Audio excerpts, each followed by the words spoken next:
Los que tengan alguna duda, cuestión, interrogante, lo van planteando en el chat del grupo de Zoom que figura abajo, al lado de participantes y al lado de pantalla compartir, dice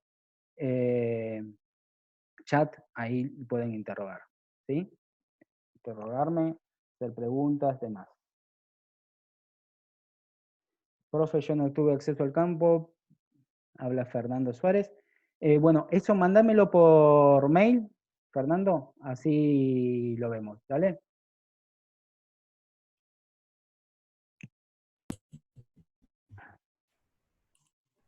Bueno, ahí estoy.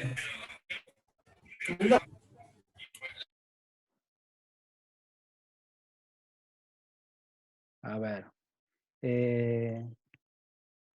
Bueno, los textos que tenemos hoy son Dussel y Andújar principalmente, después Chakrabarty en el prefacio y Scott tenemos también como optativa, ¿sí? Como complementaria.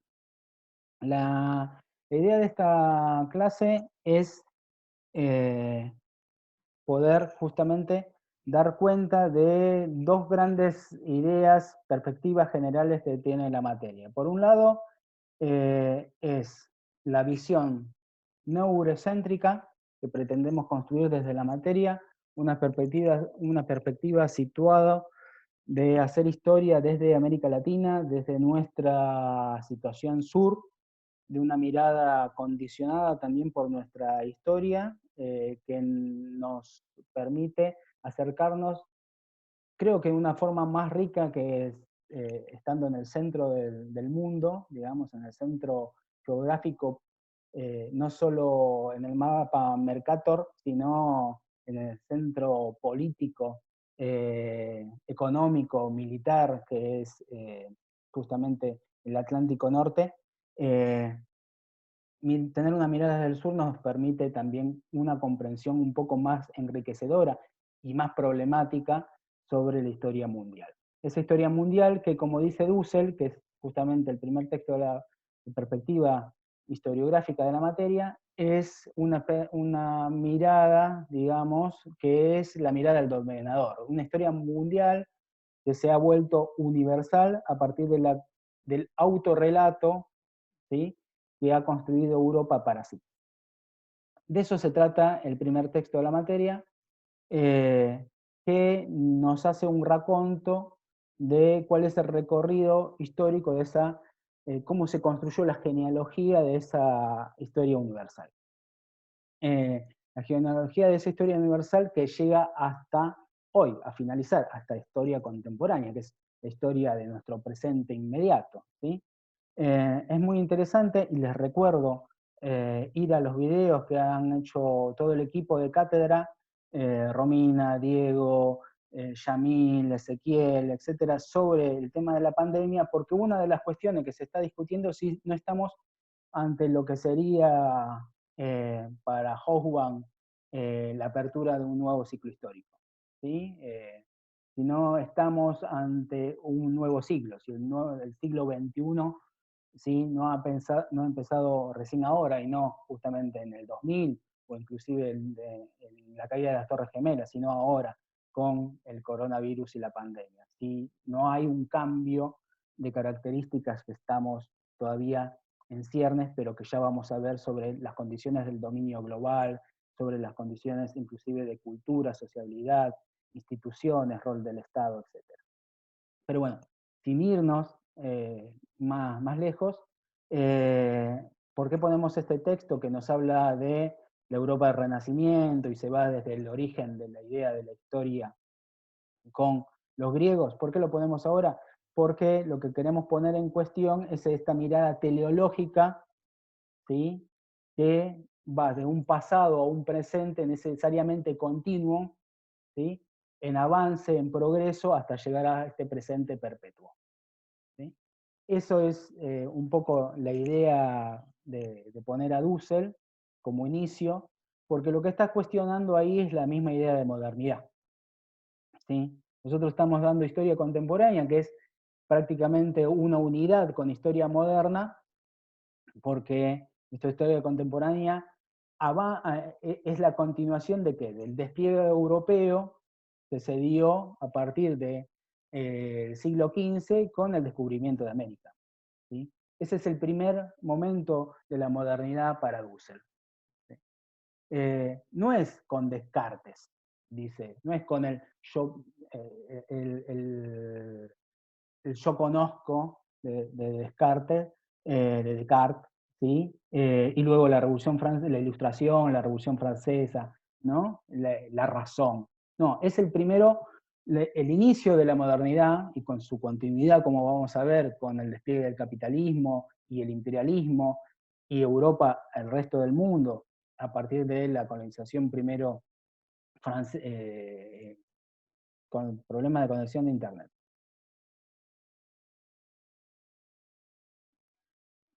Ahí se retomó. ¿Escuchan?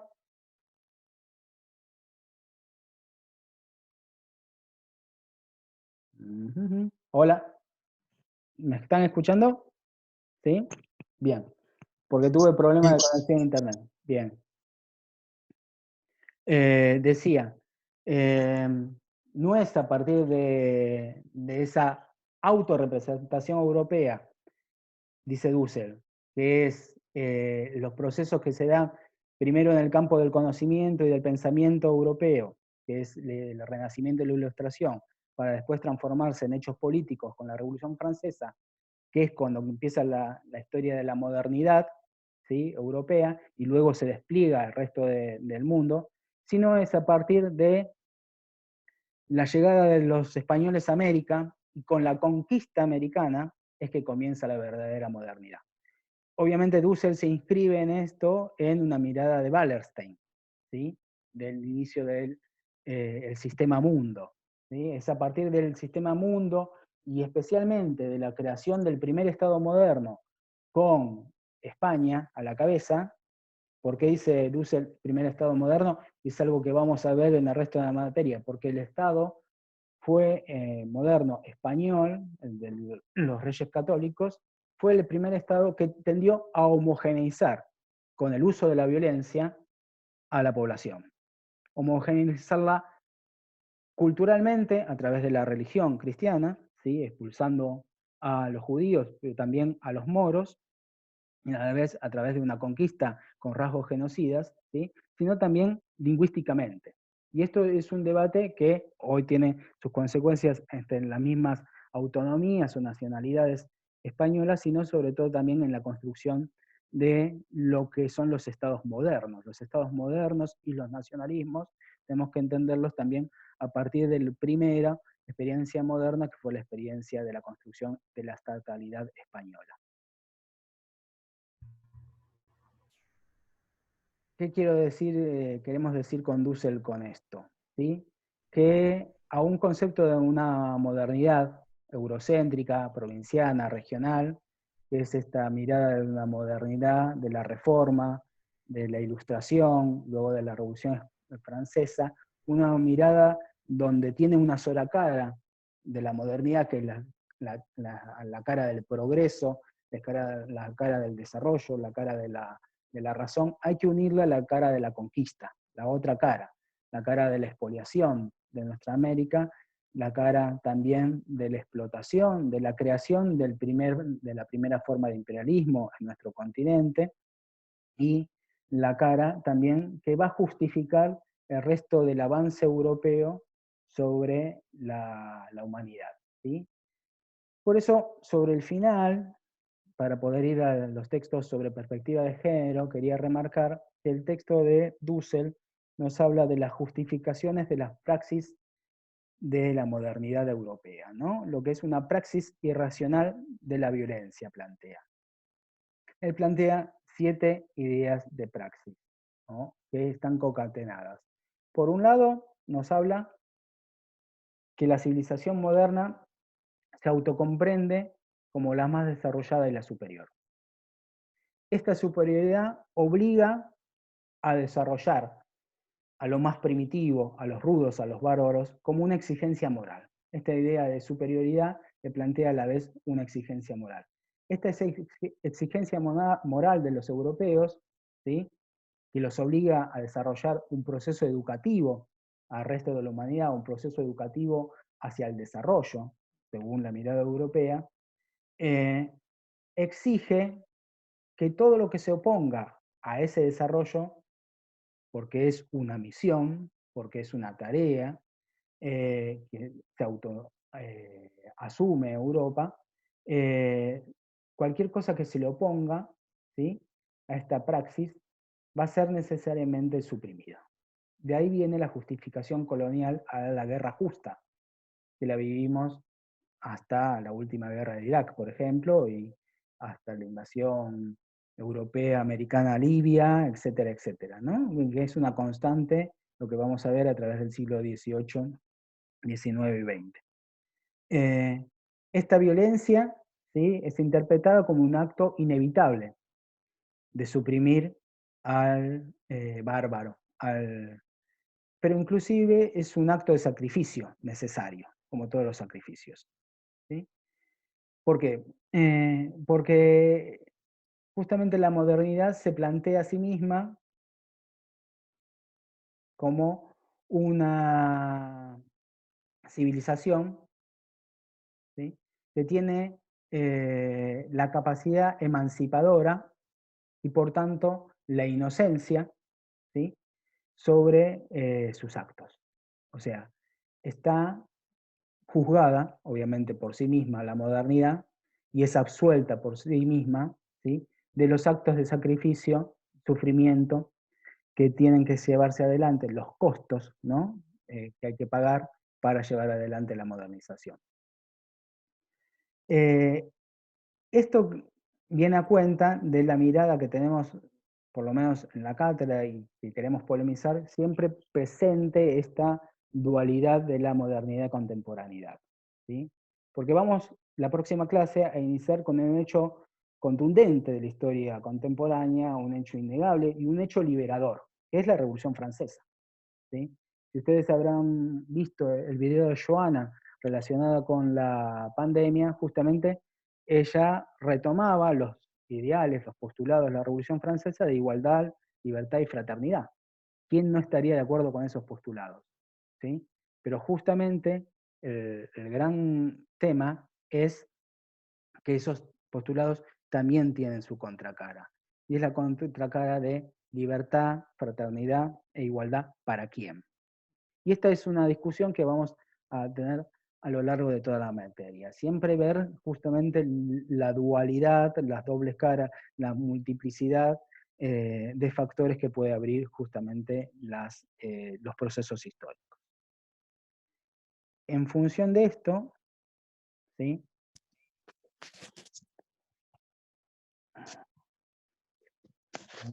Joana dice, no se escuchó la idea central de la modernidad de Husserl, se cortó ahí.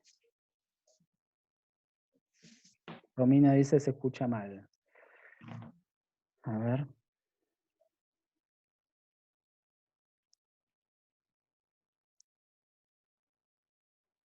Bueno, siempre va a haber problemas, recién me saltaba problema de conexión, vamos a tener problemas con la conexión, así que la idea de estas clases, de estas reuniones vía virtual, es restituir algunos elementos centrales, algunos aportes extras que podemos hacer a la comprensión de los textos.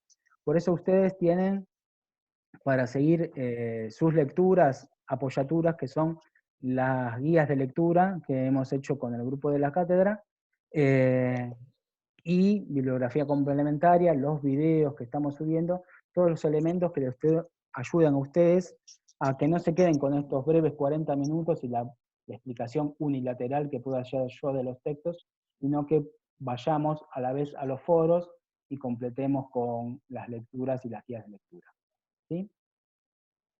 Seguramente va a haber cosas que se corten en todo esto. Pasando al otro elemento central que queremos poner en discusión, para que recorra toda la materia, es la perspectiva de género. Algo que, la verdad, queremos dar cuenta y sinceramente que estamos atrasados, que es algo que la fuerza de los hechos y el empuje de las mujeres en nuestra Argentina, pero también en el continente y en el mundo, nos exige ponernos a la altura de lograr constituirnos como grupo de cátedra, pero como historiadores e individuos que necesitan construirse con una perspectiva de género. Entonces, desde la materia hemos tratado de abordar la cuestión de género y el protagonismo de las mujeres desde los distintos procesos históricos. Y para esto nos hemos propuesto y creo que hemos avanzado en eso, la cuestión es darlo cuenta en clase, es ensayar con 3 metodologías. Por un lado, con el texto que presentamos ahora de Andújar y de Scott, que es dar términos transversales a todo el programa, incorporando una mirada feminista, ¿no? Que es la perspectiva de género, a los temas ya clásicos y como marco teórico también de la cátedra. La segunda cuestión que nos estamos planteando es incorporar a los núcleos temáticos específicos, por ejemplo, Revolución Rusa, el protagonismo y el lugar de las mujeres en la Revolución Rusa, ¿no? Dar cuenta con textos específicos que desarrollen la participación y den cuenta también de la visibilización historiográfica de las mujeres. Y por último lugar, plantear justamente que también las mujeres escriban historia y dar cuenta de historiadoras en aquellas temáticas que historiográficamente fueron y siguen siendo esencialmente dirigidas por hombres. ¿Sí? Así que para esto hemos desarrollado, y ahí me pueden aportar Romina, Joana y el equipo de cátedra, les abro el micrófono si quieren hablar, para dar cuenta de, y Ezequiel, que también propuso algunos de los textos, dar cuenta de estas dos autoras, Andújar y Joan Scott. ¿Sí? En primer lugar, Andújar nos habla, ¿sí?, hace un breve recorrido, es un texto que, sinceramente lo voy a decir, lo sacamos del texto introductorio que tuvo en este año ¿cómo se llama? El ciclo de introducción a la carrera, ¿sí? Lo propusieron ahí, lo rescatamos de la bibliografía también de ese ciclo introductorio, y lo incorporamos. En este texto de Andújar rescata, por un lado, el recorrido que hace la construcción de una historiografía, que es la historia de las mujeres, con su devenir histórico y con sus debates, con su contexto histórico, y por otro lado pone y restituye esas problemáticas históricas en breves trazos y grandes trazos. Algunos de ellos lo podemos complementar y profundizar con el texto de Scott. ¿Sí? En primer lugar, tenemos la cita de Natalie Simon Davis, ¿sí?, que paso a leer en la introducción, que dice: deberíamos interesarnos tanto en la historia de las mujeres como en la de los hombres. No deberíamos trabajar solamente con el sexo oprimido, del mismo modo que un historiador de las clases sociales no puede concentrarse por entero en los campesinos. Nuestro propósito es comprender el significado de los sexos, de los grupos de género, en el pasado histórico. Esta cita, ¿sí?, que es de una historiadora norteamericana, que escribe a mediados de los 60, que es una historiadora de la modernidad también, no es casual que lo haga en ese contexto, justamente en ese contexto que es un contexto donde nace la historia de las mujeres, ¿sí?, en un momento de álgida lucha de clases, donde hay huelgas, movilizaciones, conflictos, revoluciones a lo largo de todos los continentes, pero también es donde aparecen, ¿sí?, las reivindicaciones de derechos de minorías, sectores postergados, donde la clase, la clase obrera en términos marxistas, no es la única protagonista, sino también aparecen múltiples sujetos. Y justamente los movimientos feministas, ¿sí?, están, que no son nuevos, no es que nacen en los 70, esto lo vamos a ver justamente ya desde la próxima clase, pero sí están en un momento, en una oleada, ¿sí? De máximo protagonismo. En ese contexto es donde justamente va a empezar esta discusión sobre el significado de los sexos. ¿Sí? En otra cita, justamente, Natalie Simon Davis alude a que las mujeres, ¿sí?, han ocupado un lugar en la sociedad, ¿sí?, no por una razón biológica, sino porque sus vínculos, sus acciones, sus ideas, sus percepciones de sí mismas y el mundo que las circunda estaban determinadas por las diferencias, ¿sí?, culturales y sociales construidas históricamente y no por las condiciones biológicas. El artículo de Andújar tiene por objetivo central, como decía antes, poner en contexto el surgimiento de la historia de las mujeres y poner en discusión, y con esto se aporta el texto de John Scott, el concepto de género, ¿sí? Y las problemáticas metodológicas como historiadores que nos plantea conquistar una perspectiva de género.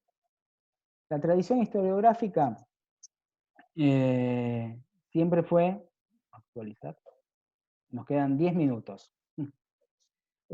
Así que más breve que nunca. La perspectiva historiográfica siempre fue una historia dominada por los hombres, ¿no? No solo de países centrales, ¿sí? Sino donde las mujeres tenían un lugar no solo invisibilizado, sino cuando aparecían era relacionado con los hombres. Una perspectiva de historia de las mujeres aparece en los países centrales, ligadas a las luchas contra la opresión, ligada a los movimientos feministas y de reivindicación de derechos. ¿Sí? Aparece junto y gracias a mujeres historiadoras, ¿no?, que se ponen a trabajar y ponen a reconstruir el lugar de la mujer en la historia y a devolverle su protagonismo. Y con ellas, en su trabajo, se va a encontrar la pared del machismo de la historia y el machismo de la academia, ¿sí? Donde las historias de las mujeres se veía como una parte a la historia de los hombres, ¿sí?, y que la hagan los feministas, ¿no? O la historia de las mujeres es igual a, o queda reducida a la historia del sexo, a la historia de las familias, marginada la historia principal, que sería la historia protagonizada por los hombres, la historia diplomática, la historia de las guerras, la historia de la política, la historia de la economía. Y bueno, y si lo querían hacer, ¿sí?, bueno, podían participar en la historia de las mujeres, pero no cambian nada en completo en la forma de entender la historia. Justamente, eso es lo que se dieron cuenta, y da cuenta Andújar en su texto, con las problemáticas de hacer historia de las mujeres. Por un lado, la problemática propiamente del oficio del historiador, que es el trabajo con las fuentes.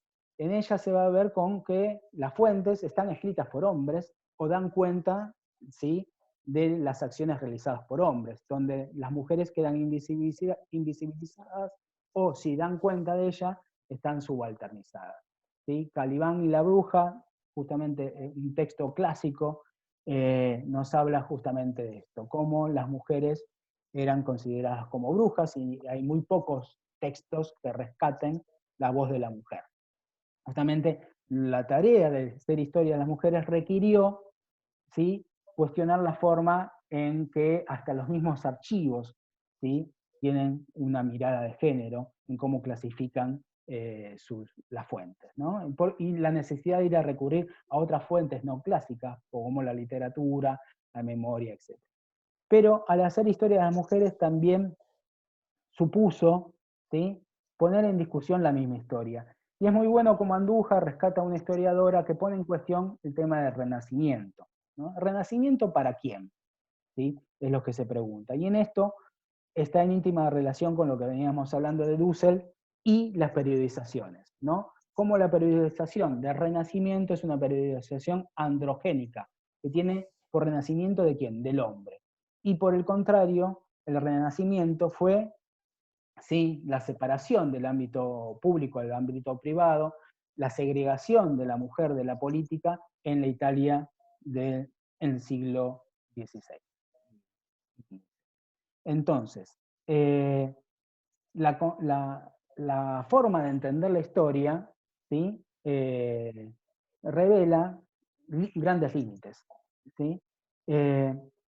Como también la forma de comprender la historia de las mujeres, que esto tiene que ver con el devenir y el progreso de la historia de las mujeres, dónde se pone el centro, dónde se pone la problemática, ¿no? Porque hubo justamente discusiones dentro de la historia de la historiografía sobre las mujeres, donde poner el centro exclusivamente en la opresión nos hace dividir el mundo entre la heroína y la mujer pasiva, donde se pierde el centro, digamos, o el foco en la gran masa de mujeres, digamos, que no eran ni heroínas ni enteramente pasivas, ¿no?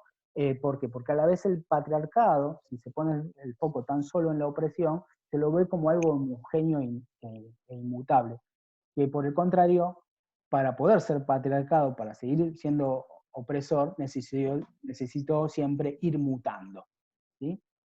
Y esto nos habla también de la práctica historiográfica, no caer en esencialismos, ¿sí? A la vez de la relación entre la historia de las mujeres y otras disciplinas. La historia de las mujeres también contó con aliados historiográficos, nos habla Andújar, que es la relación y el vínculo con la historia social, historia que nosotros conocemos a través de los marxistas británicos, Epi Thompson, Hobsbawm, Christopher Gill, Carr, etcétera, etcétera. Pero también donde este vínculo con la historia social, la historia desde abajo, la historia desde el llano, la historia de la gente corriente, que a la vez es una historia, una mirada histórica que sale de los grandes hombres y nos permite conocer justamente a esos que han sido invisibilizados, a esos que han sido subalternizados, y es donde justamente se encuentra en la mujer, reconstruir esa historia que permite dar un mayor lugar y un mayor protagonismo a la mujer. Les recomiendo los textos centralmente de Epi Thompson sobre la lucha por el precio justo, toda esa parte tan rica del pasaje de la modernidad tardía a la contemporaneidad, ¿sí? Con las transformaciones económicas y sociales que producía, donde hay mucha relevancia del lugar y en los textos de Thompson y de su mujer, justamente de la compañera de Thompson, sobre esos procesos, decía, hay una cuestión que viene relacionada con esta unión entre historia social y historia de las mujeres, que es el problematizar si la historia de las mujeres no oculta también las diferencias al interior del género, ¿sí? Entonces, una cuestión que dice Andújar ahí es, en el texto que van a ver, es la necesidad, como dijo la primera cita de Natalie Simon Davis, de comprender la historia de mujeres en conexión con otras historias, en la conexión de las historias con la clase obrera, con las clases subalternas, con las demás clases oprimidas, con los campesinos, etcétera, etcétera.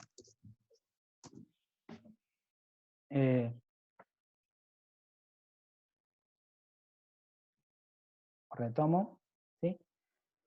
Y acá llegamos a una gran discusión que vamos a tener también con en el resto de materias, que es el desafío que le plantea la historia social a la historia de las mujeres, que es la relación con la clase como concepto, con el marxismo en específico, con el lugar que tiene el camino de la liberación, el lugar que tiene el camino de la mujer, digamos, ¿no?